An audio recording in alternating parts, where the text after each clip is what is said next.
Saw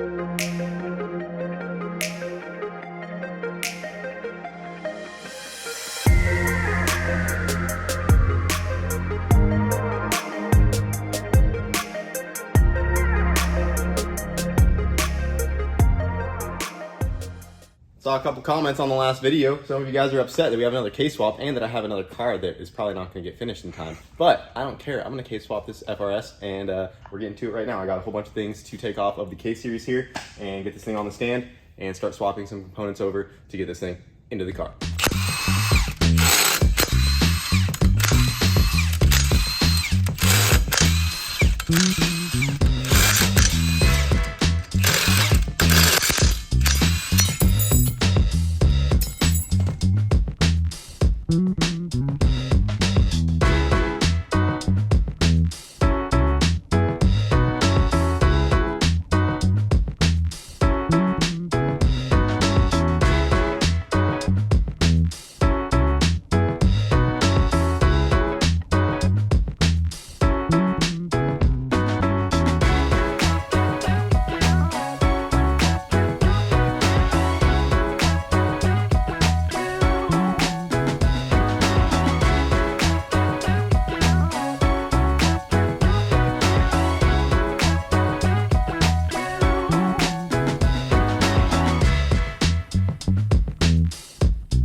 Alright guys, I got the K series torn down here. If you look on the ground, we got all of this junk that we are not going to be using. Since this is a JDM K20, the water pump housing and alternator bracket is a little bit different from the US version, so we're going to actually have to put a US water pump housing and alternator bracket on this thing, which I have a factory US K20 sitting in the corner over there that I'm going to steal some parts off of to do that. But pretty much everything over here we're not going to be reusing.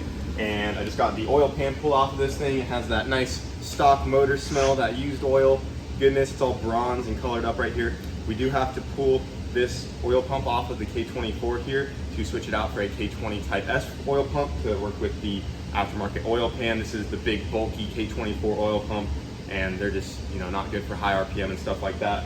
So we'll be switching to a Type S pump. I thought the engine that blew up in the MR2 had a K20 Type S style pump, but I actually got that guy over here. I took this thing apart, cleaned it out. There really was hardly any metal shavings in this thing, so it's pretty much brand new again, ready to go. And I was just going to use this on the FRS here, just so I don't put this back onto the MR2, even though it looks like it's brand new. But it turns out that this is a S2000 oil pump that JBR put on the engine in the MR2, so this will not work for us, unfortunately. So I thought I was gonna get a little farther today, but I have to track down a K20 Type S pump along with the K20 windage tray to go onto here. And then we can go ahead and pull the front cover off, get that all swapped out, get our new oil pan on there, and then this thing will pretty much be ready to go in the car after we obviously get the flywheel and clutch and all that stuff on. But yeah, so now I am on the lookout for a K20 oil pump. I think I have one on the way though, so it should be here in a bit, and then we will pick up from there. So since we're waiting for the oil pump to come in for the engine, there's still a couple things we need to do to the car before we can even get the engine into this thing. I was going to just try to leave the transmission in this thing and just drop the K series into the engine bay and made it up to the transmission, kind of like how we did in Hondru. But after looking over the installation guide, there are a couple things that we actually have to modify inside the transmission tunnel. Plus, it will be a lot easier to bolt everything up with the transmission out of the car. So while we're waiting on stuff, anyways, I'm gonna go ahead and pull the transmission out of this thing, and then once we get everything else for the engine, we'll be able to mate all of that up together, and then we'll stick it back into the car all as one piece. So I'm gonna go ahead and yank her out.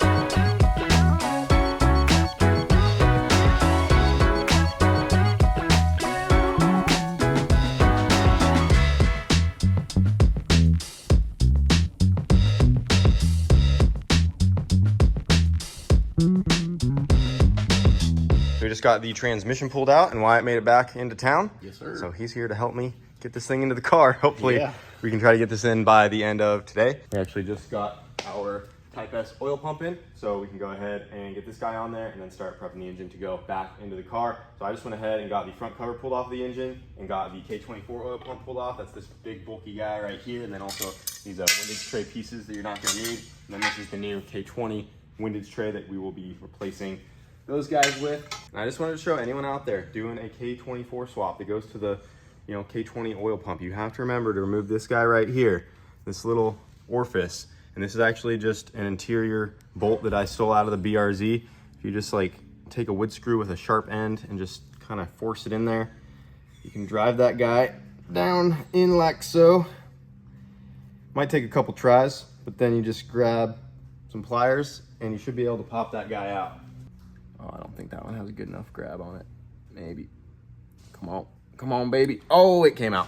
Nice. So yeah, just like that. You got to take this guy out because if you leave that in there, it will shoot out when you start the engine, and oil will be pumping out of that hole right there, and you'll lose a whole bunch of oil pressure, which is not good. And in our case, this one is actually threaded, so we can actually just take a bolt and run that guy down in there, tighten it up, and we're good to go. Some of these are not threaded though. You either have to weld that hole shut, or they actually make a little piece that bolts to this guy right here, and it has a little plug that goes into there. It's like a two-piece deal.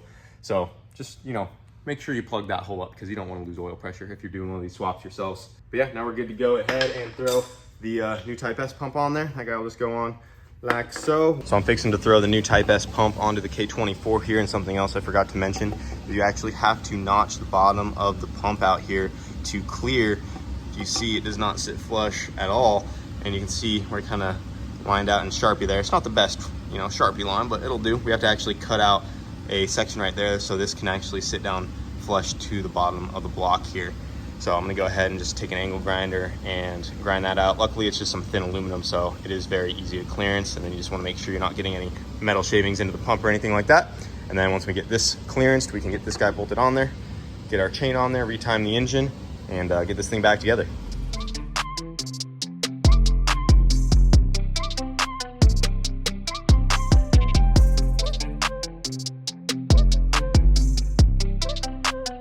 We are good to go. Just get the guide on right here and the tensioner, and that will be done. And you do have to use a different guide for the new pump. So if you look down here, this is the K24 guide, and next to it we have the Type S guide, and this I actually did steal off the MR2. So the guide changes, but the tensioner is the same, and the tensioner is this guy right here. So you can reuse that, but get the new guide on there and we'll be good to go. All right, we got her all back together. Got our pump on there, tightened down, windage tray, front cover is on, all ready to go. Now we just got to get our new oil pan on there, and this is the custom oil pan provided by Cape Power Industries. We did find out that we did have to barely grind off the corner of the pump here because it was just barely hitting, but after we did that, she sat nice and flat. So go ahead and get this guy on there. And actually, I don't know if you guys got a really good look inside of there, but it has a whole bunch of baffling right around where the pickup goes to keep a nice pocket of oil for it. So I'm sure they kept in mind that you might be road coursing the car, driving it all around, doing whatever, and they don't want the oil sloshing away from the pickup there. So that's why they have that nice baffle system around the pump. Make sure you never lose oil pressure. Get this down.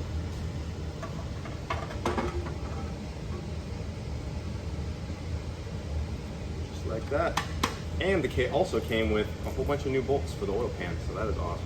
We are making progress, guys. We got the K series off of the engine stand, and as you can see, we have our water pump housing on there. This is the US model, like I said. The JDM one does not work with this swap, so our alternator and AC compressor will be mounting off of that guy right there. We still have to track an AC compressor down because any AC compressor we've ever gotten, we throw away because we've never put AC on a car that we've built. So this will be the first to have working air conditioning, which I am really excited about. So we got that on there, but we still have to track a compressor down, so we're going to be putting that stuff on after we get it into the car. We still have plenty of room to work around all of that once it's in the vehicle. We also went ahead and got the flywheel all bolted up. Check that out. So this is the custom flywheel that goes from the K series to the BRZ clutch. It kind of adapts everything over. And as far as the clutch goes, we got that guy right here. So this is an action clutch, Ironman single disc clutch, and this is, I believe, their highest rated single disc clutch, and this is just an OEM off-the-shelf BRZ clutch, which is awesome that it just works with this kit, bolts right up with no custom modifications. and this should handle everything we ever throw at this car. I don't plan on this thing making over 500 horsepower.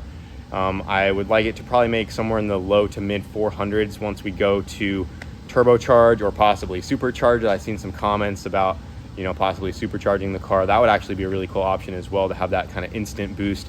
But we'll decide that later on. For now, the car is going to be NA, but this clutch will handle anything we plan on throwing at it into the future. We shouldn't need to upgrade to a twin disc. If we do, it's because we're being dumb and turning this car up way more than it needs to be. But knowing us, that could very well happen. But for right now, we're going to run with the single disc from Action Clutch.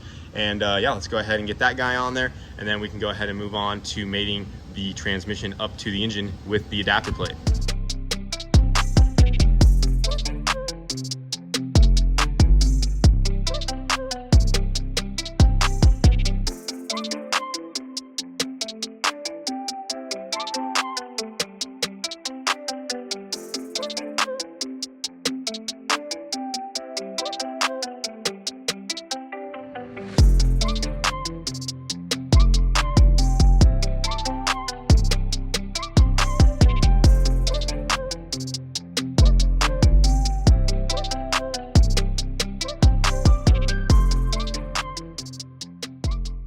All right, guys, check it out. We got the engine mated up to our FRS transmission here, and this is just about ready to go into the car. If you notice, there's a couple little things we added.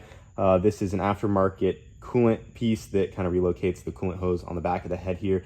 That is a nice billet piece from Cape Power Industries. It also relocates our coolant temperature sensor, so that guy goes on there. And then since we're not using the factory FRS starter, there's just a big hole here on the transmission where that would have went, so the kit included this nice little cover-up plate for that guy. We're using the K-Series starter. We actually have to switch to a K20 starter because I guess the K24 one is a little too long and it hits inside of here. So we'll have to get that on the way as well. I got both of the engine mounts on both sides bolted up to our block there, and this thing is just about ready to go into the car. Before we can drop it in though, we do need to do a couple things to this thing while it's up on the lift here. I guess there are some clearance issues. They're very minor and they don't take too much modification, but this right here is where the factory transmission mount went on the FRS, and the transmission is actually moved 4 inches back and 2 inches down when doing the K-swap. So we actually have to clearance this guy right here. We have to take our angle grinder with a cutoff wheel, and we're going to make a cut right here, and we're going to sledgehammer this in a little bit. And then right up here where the headers come down off the side of the engine, this area right here needs to be sledgehammered just a little bit.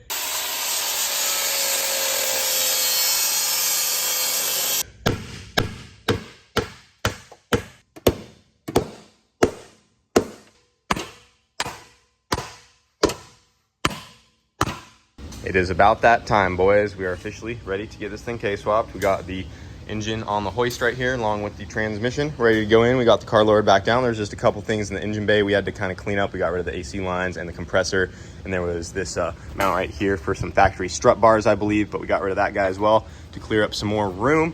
But yeah, we are ready to go ahead and drop this thing into the car. We got our mounts on, ready to go. We just left those loose in case we need to shimmy things around, and we're gonna go ahead and drop her in, and our FRS will officially have a K-Series.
Check it out, guys. Our FRS is officially K-swap, and it fits in there so good. we did have some issues with the transmission mount.